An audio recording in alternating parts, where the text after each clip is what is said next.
In this tutorial, you will learn how to extract data based on multiple criteria using two approaches. My approach, which is now my former approach, and another one I saw on Chandu's blog.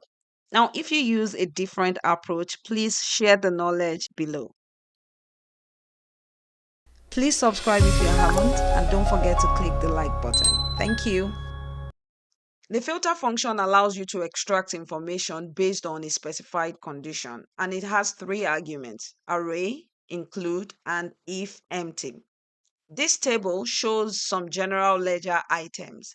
The goal is to extract the data relating to the index number in column G. Currently, there's only one index number, so it's pretty straightforward. Filter, array is the entire table. The include argument is where you specify the range to test the condition. So where the index number, just select the column, equals the criteria in G4. If empty is optional, so you can skip it if you want. But I want you to return no results. Enter. Easy peasy. Now, what if there are multiple index numbers? Is it possible to make them part of the criteria in this formula? The answer is no. It will return an error. Now, this is because the include argument is expected to return an array of booleans, that is true or false. That way, it only returns the data that evaluates as true. So I need a formula to make the include argument return true or false. I'll show you in two steps. Watch this closely. The first step is to match the index numbers in the source data to the criteria. So I can use the Xmatch function for that. The lookup value is the index column in the source data, and the lookup array are the index numbers I want to extract. Match mode and search mode are optional, so we can skip. This result indicates the position of the index number in the extract column, and these have to be changed to true or false.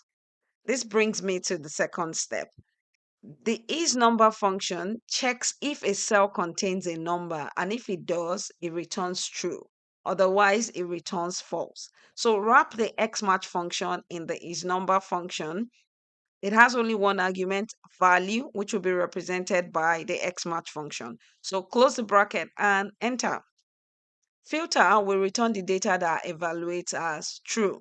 So this formula will be the include argument. Insert the filter function. Array is the data.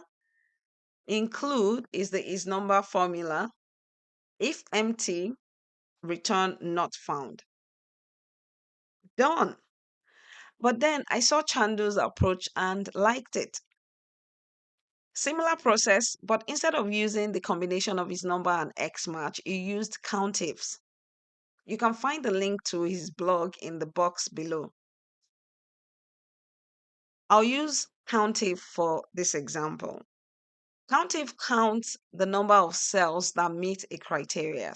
Range is the extract column, and criteria is the index column in the source data. This way, it will count the index numbers in the source data that matches the criteria set in the extract table. It has returned the count for each row of the index column. And in Excel, 1 equals true and 0 is false. So this works perfectly for the include argument. So go ahead and insert the filter function. Filter, array is data. Include argument is the Countif formula. If empty, no result. Done. Isn't this cool? So now you can use the Countifs formula if you have multiple criteria in different columns. Let's try it. The Countifs function counts the number of cells that meet multiple criteria. So Countifs, criteria range 1 is the extract 1 column, and criteria 1 is the index column. Criteria range 2 is the extract to column, and criteria 2 is the status column. It has returned the count for each row that meets the criteria. So go ahead and insert the filter function. Filter, array is the entire data. Include argument is the Countifs formula. If empty, no result.